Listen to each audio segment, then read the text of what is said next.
നമസ്കാരം. കഴിഞ്ഞ ദിവസം തിരുവനന്തപുരത്ത് നടന്ന ആ സംഭവം, KSRTC ഡ്രൈവർ മേയർ ആര്യയെ ലൈംഗികമായി ആക്ഷേപിച്ചു, ലൈംഗിക ചേഷ്ടകൾ നടത്തി പീഡിപ്പിച്ചു എന്നുള്ള ഒരു പരാതി ഉണ്ടല്ലോ. ആ പരാതി വലിയ വഴിത്തിരിവിലേക്കാണ് ഇപ്പോൾ എത്തിക്കൊണ്ടിരിക്കുന്നത്. അതായത് മേയർ പറഞ്ഞ കാര്യങ്ങൾ മുഴുവൻ കള്ളമാണ് എന്ന് തെളിഞ്ഞുകൊണ്ടിരിക്കുക. മേയർ പറഞ്ഞത് അമിത വേഗതയിൽ സഞ്ചരിച്ചിട്ടില്ല എന്നും അതുപോലെ ബസ് തടഞ്ഞിട്ടില്ല എന്നാണ്, വണ്ടി കൊണ്ട് തടഞ്ഞിട്ടില്ല, വിലങ്ങടിച്ച് തടഞ്ഞിട്ടില്ല എന്നൊക്കെയാണ് പറഞ്ഞത്. എന്നാൽ അത് ദൃശ്യങ്ങൾ പുറത്തു വന്നതോടുകൂടി ഏകദേശം 4 മിനിറ്റോളം ആ വാഹനം സിഗ്നലിൽ നിർത്തിയിട്ടുന്ന വാഹനത്തിന് മുന്നിൽ കുറുകെ സീബ്ര ലൈനിൽ കയറ്റിയിട്ട് വിലങ്ങനെ കയറ്റിയിട്ട് തടഞ്ഞത് കണ്ടു. ഈ 4 മിനിറ്റിന് ശേഷമാണ് ആ വാഹനം അവിടെ നിന്ന് മാറ്റിയിട്ടുള്ളത്. അത് മിക്കവാറും സിഗ്നൽ ലെവലായി കഴിഞ്ഞപ്പോൾ അവിടെ നിന്ന് മാറ്റിയതായിരിക്കണം. ഏതായാലും വിലങ്ങടിച്ച് നിർത്തി എന്നുള്ളത് സത്യമാണ്. അപ്പോൾ ആര്യയുടെ വാദം പൊളിയണം.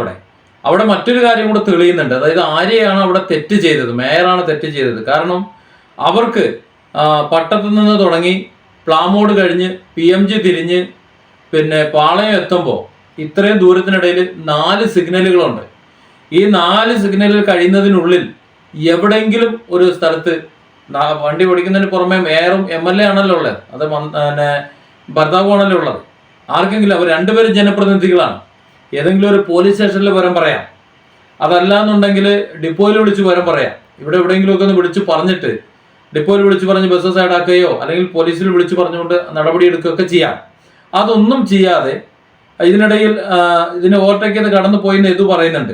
അതിനുശേഷം വളരെ പെട്ടെന്ന് മുന്നിൽ ബ്രേക്ക് ചെയ്തെന്നും അപകടകര രീതിയിൽ ബ്രേക്ക് ചെയ്തപ്പോൾ ബസ്സിനും അങ്ങനെ നിർത്തേണ്ടി വന്നെന്നും പിന്നീട് ഈ കാർ ബാക്കിലേക്ക് വന്നിട്ട് വീണ്ടും ഓവർടേക്ക് ചെയ്യാനായിട്ട് ശ്രമിച്ചെന്നും അങ്ങനെ ഓവർടേക്ക് ചെയ്യുമ്പോഴാണ് ഈ സിഗ്നലിൽ മുന്നിൽ വിലങ്ങിട്ടതെന്നും ഒക്കെ പറയുന്നുണ്ട്. ഏതായാലും അതൊക്കെ CCTV ദൃശ്യങ്ങളിൽ പലതവണ ഈ ബസ്സിനെ ഓവർടേക്ക് ചെയ്യാൻ ശ്രമിച്ചിട്ടുള്ള ദൃശ്യങ്ങൾ പുറത്തു വരുന്നുണ്ട്. മാത്രമല്ല അവിടെ വിലങ്ങിനെ തടഞ്ഞിടുന്നത് വളരെ വ്യക്തമായി കാണുന്നുണ്ട്. 4 മിനിറ്റോളം CCTV ദൃശ്യങ്ങൾ വിവിധ ചാനലുകളിലൂടെ പുറത്തു വന്നിട്ടുണ്ട്. ഡിഫറെന്റ് ആംഗിൾസിന്റെ മറ്റു ദൃശ്യം പുറത്തുവിട്ടിരുന്നു. അപ്പോൾ ഇവിടെ മേയറും കുടുംബവും പറഞ്ഞത് തെറ്റാണെന്ന് തെളിഞ്ഞു. ഇത് മാത്രമല്ല, മേയറുടെ ഹസ്ബൻഡ്, അതായത് ആരൊക്കെയോ ബസ്സിന്റെ ഉള്ളിൽ കയറി ഇതൊക്കെ ശരിയാവണ്ണം വീഡിയോ എടുത്തിരുന്ന ആൾക്കാരെ അവരുടെ വീഡിയോ ഭീഷണിപ്പെടുത്തി ഡിലീറ്റ് ചെയ്യിച്ചു എന്ന് പറഞ്ഞിരുന്നു.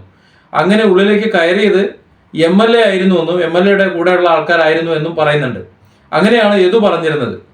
അപ്പോൾ അത് ശരിവെക്കുന്നതാണ് യാത്രക്കാരുടെ മൊഴിയിൽ നിന്ന് മനസ്സിലാകുന്നതാണ് പല റിപ്പോർട്ടുകളും പുറത്തു വരുന്നത്. അതായത് അതിനുള്ളിൽ ആൾ കയറിയിരുന്നു. അത് മാത്രമല്ല CCTV ദൃശ്യങ്ങളിൽ അത് വ്യക്തമാണ്.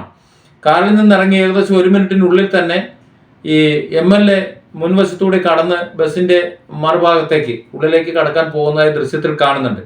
അതിനർത്ഥം ഇവിടെ KSRTCയുടെ ഡ്രൈവർ യദു പറഞ്ഞത് 100% ഒക്കുന്നുണ്ട്. അതായത് CCTV ദൃശ്യങ്ങളിൽ എല്ലായിടത്തും 4 ട്രാഫിക് സിഗ്നലാണ് ഉള്ളത്.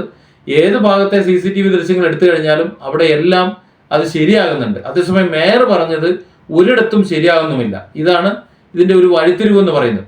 ഏതായാലും പരാതി ഒന്ന് ബലക്കാനും കൂടുതൽ സ്ട്രോങ് ആയി നിൽക്കാനും വേണ്ടിയിട്ടാണ് ലൈംഗിക അധിക്ഷേപം ചേർത്തത് എന്നത് ഇതുവരെയുള്ള കഥകളിൽ നിന്ന് വ്യക്തമാണ്. പക്ഷെ അതൊരു തരം താഴ്ന്ന പരിപാടിയാണ്. 2 ജനപ്രതിനിധികളാണ് അവരെന്ന് ഓർക്കണം.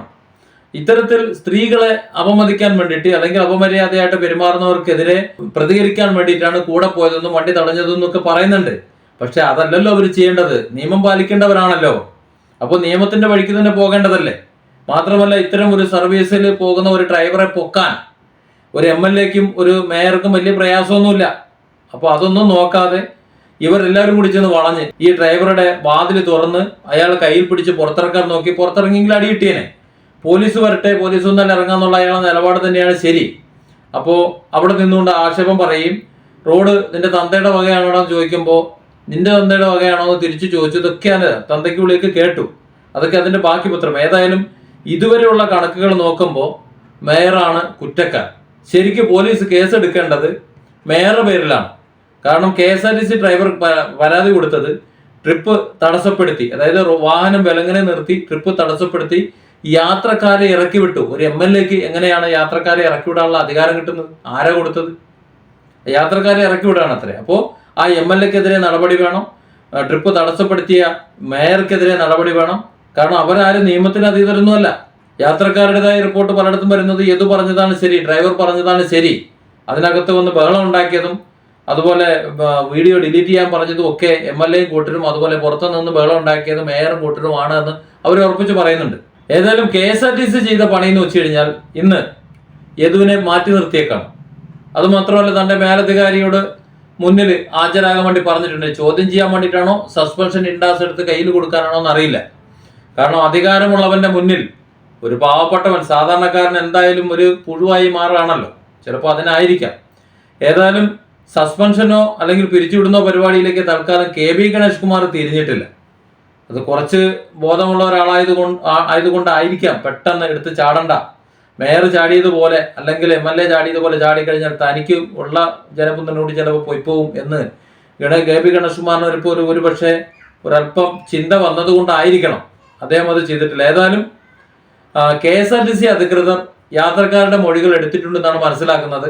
ആ യാത്രക്കാരെല്ലാം ബസ് ഡ്രൈവർക്ക് അനുകൂലമായാണ് മൊഴി കൊടുത്തതെന്നും വിവിധ മീഡിയകൾ റിപ്പോർട്ട് ചെയ്യുന്നുണ്ട്.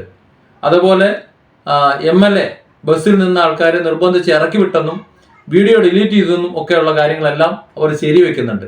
അപ്പോൾ ഇവിടെ ശരിക്ക് KSRTC ഡ്രൈവർ കൊടുത്തിട്ടുള്ള കേസ് എടുക്കാത്ത പോലീസ് കുറ്റക്കാരാണ്, അതുപോലെ ആര്യ കുറ്റക്കാരിയാണ്, അതുപോലെ MLA കുറ്റക്കാരനാണ്. കൂടെയുള്ളവരൊക്കെ വെള്ളം വെച്ചു, തല്ലാൻ ശ്രമിച്ചു, ആക്ഷേപിച്ചു, ചീത്ത വിളിച്ചു എന്നതുകൊണ്ട് അവർക്ക് കൂട്ടുപ്രതികളുമാണ്.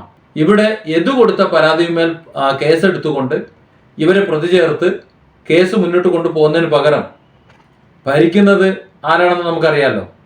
എന്ത് തോന്നിയാസം ഏത് പാവപ്പെട്ട മനുഷ്യരിൽ ആര് എന്തൊക്കെ ചെയ്തു കഴിഞ്ഞാലും അതൊക്കെ ജീവൻ രക്ഷാ പ്രവർത്തനമാണ്.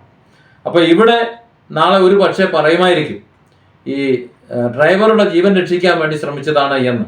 അതിന് MLAയും മേയറും നേതൃത്വം കൊടുത്തു എന്നേ ഉള്ളൂ എന്ന്.